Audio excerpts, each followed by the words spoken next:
perkenalkan dulu, nama saya Angel Veronica sebagai moderator dan pemateri pertama, yang dilanjutkan kepada Mbak Vidya Maharani sebagai pemateri kedua dan Mbak Isna Nurul Mustafidah sebagai pemateri ketiga. Rumusan masalah yang pertama yaitu definisi akad murabahah. Akad murabahah secara luas, jual beli dapat diartikan sebagai pertukaran data atas dasar saling rela. Menurut para ahli hukum Islam, mendefinisikan bai al-murabahah sebagai berikut. Menurut Ibnu Rushd filosofi dan ahli hukum Maliki, mendefinisikan sebagai jual beli di mana penjual menjelaskan kepada pembeli harga pokok barang yang dibelinya dan meminta suatu margin keuntungan kepada pembeli. Akad murabahah sesuai dengan syariah karena merupakan transaksi jual beli di mana kelebihan dari harga pokoknya merupakan keuntungan dari penjual barang. Menurut ketentuan syariah, pinjaman uang harus dilunasi sebesar pokok pinjamannya dan kelebihannya adalah riba, tidak tergantung dari besar kecilnya kelebihan yang diminta, juga tidak tergantung kelebihan tersebut nilainya tetap atau tidak tetap sepanjang waktu pinjamannya. Yang kedua yaitu dasar hukum al-murabahah. Yang pertama ada Al-Quran, hadis, dan menurut DSN MUI. Yang pertama yaitu menurut Al-Quran. Firman Allah surat An-Nisa ayat 29 yang artinya, "Hei orang-orang yang beriman, jagalah kamu saling memakan harta sesamamu dengan jalan yang batil, kecuali dengan jalan perniagaan yang berlaku dengan suka sama suka di antara kamu." Yang kedua yaitu menurut Al-Hadis dari Abu Sa'id Al-Khudri bahwa Rasulullah SAW bersabda, "Sesungguhnya jual beli itu harus dilakukan suka sama suka." Dan menurut fatwa DSN MUI pada nomor 4 DSN MUI tahun 2000, ketentuan umum murabahah yaitu adanya bank dan nasabah melakukan akad murabahah yang bebas riba. Barang yang diperjualbelikan tidak diharamkan oleh syariat Islam. Bank membiayai sebagai atau seluruh harga pembelian barang yang telah disepakati kualifikasinya, dan seterusnya. Yang kedua yaitu ketentuan murabahah kepada nasabah. Yang pertama yaitu nasabah mengajukan permohonan dan perjanjian membeli suatu barang atau aset kepada bank. Yang kedua, jika bank menerima permohonan tersebut, ia harus membeli terlebih dahulu aset yang dipesannya secara sah dengan pedagang, dan seterusnya. Yang terakhir yaitu hutang dalam nasabah. Secara prinsip penyelesaiannya tidak ada keuntungan atau kerugian.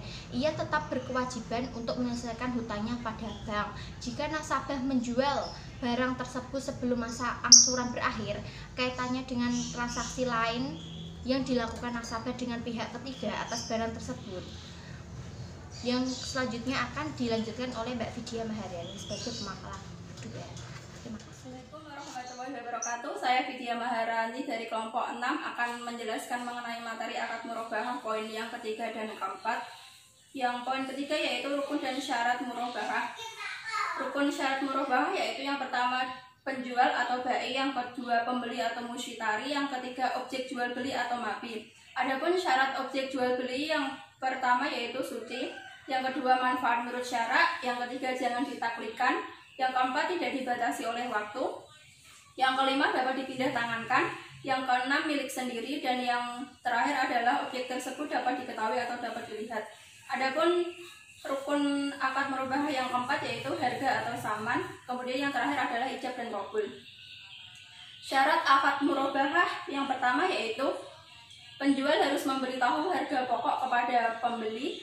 Kemudian akad pertama harus sah sesuai dengan rukun yang telah ditetapkan. Selanjutnya akad harus bebas dari riba, dan penjual harus menjelaskan kepada pembeli bila terjadi kecacatan pada barang tersebut. Kemudian yang terakhir adalah penjual harus menyampaikan semua hal yang berkaitan dengan pembelian. Materi yang selanjutnya adalah aplikasi akad murabahah dalam lembaga keuangan syariah. Pembiayaan dengan prinsip jual beli diaplikasikan dalam skema murabahah, yaitu pembelian barang oleh bank untuk nasabah dalam rangka pemenuhan kebutuhan produksi, dengan pembayaran ditangguhkan dalam jangka di bawah waktu 1 tahun. Misalnya, Bapak Khalid akan mengajukan pembiayaan untuk pembelian mobil seharga 150 juta. Disepakati bank akan memberikan mobil tersebut kepada dealer mobil atau supplier yang telah menjadi mitra bank syariah tersebut. Kemudian barang tersebut akan dikirim kepada Bapak Khalid dengan nama kepemilikan barang langsung Bapak Khalid.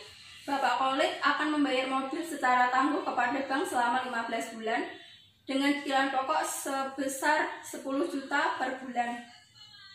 Dikarenakan Bapak Khalid membayar secara tangguh, maka terdapat kewajiban yang harus dibayarkan, yaitu membayar keuntungan atau ribun tambahan kepada pihak bank. Keuntungan tambahan ini seringkali disebut dengan profit margin. Disepakati selama 15 bulan masa tangguh pembayaran, Bapak Khalid harus membayar keuntungan sebesar 21 juta. Sehingga dalam 15 bulan Bapak Khalid akan membayar harga barang tersebut dengan total 171 juta. Kemudian contoh akad murabahah dalam kehidupan sehari-hari yaitu misalnya si A membeli sepatu seharga 100.000, kemudian si A akan menjual sepatu tersebut kepada pihak lain dengan keuntungan 10%.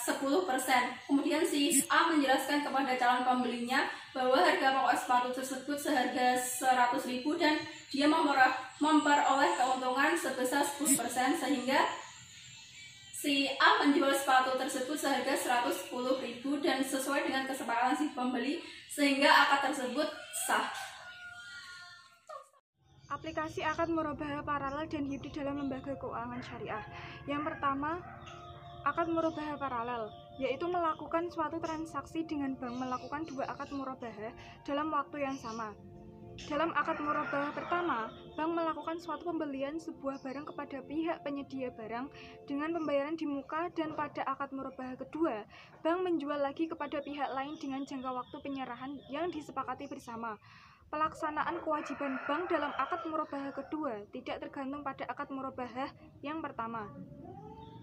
Dalam praktek di lembaga keuangan syariah merupakan transaksi jual beli di mana seorang nasabah datang kepada pihak bank untuk membelikan sebuah komoditas dengan kriteria tertentu, dan ia akan berjanji akan membeli komoditas atau barang tersebut secara murabahah, yakni sesuai harga pokok pembelian ditambah dengan tingkat keuntungan yang disepakati kedua pihak, dan nasabah akan melakukan pembayaran secara instalmen atau cicilan berkala sesuai dengan kemampuan finansial yang dimiliki.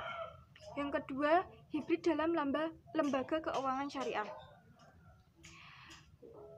Dalam kajian fikih, istilah yang digunakan untuk menyebut multi akad adalah al-uqudu murakkabah, yaitu akad-akad yang berganda yang terhimpun dan diletakkan pada sesuatu yang lain sehingga menumpuk. Sering disebut dengan istilah hibrid kontrak karena pencakokan sesuatu kepada sesuatu yang lain sehingga menjadi bagian dari sesuatu, atau dengan kata lain yang dimaksud hibrid kontrak adalah suatu kontrak yang menghimpun beberapa kontrak dalam satu kontrak.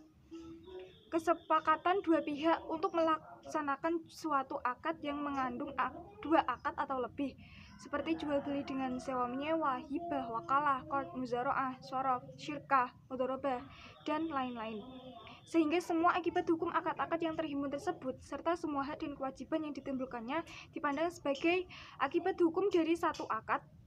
Hibrid kontrak itu dipandang sebagai suatu kesatuan akad dan semua akad akibat hukum akad-akad yang tergabung tersebut, serta semua hak dan kewajiban yang ditimbulkannya dipandang sebagai satu kesatuan yang tidak dapat dipisah-pisahkan, sebagaimana hukum dari satu akad.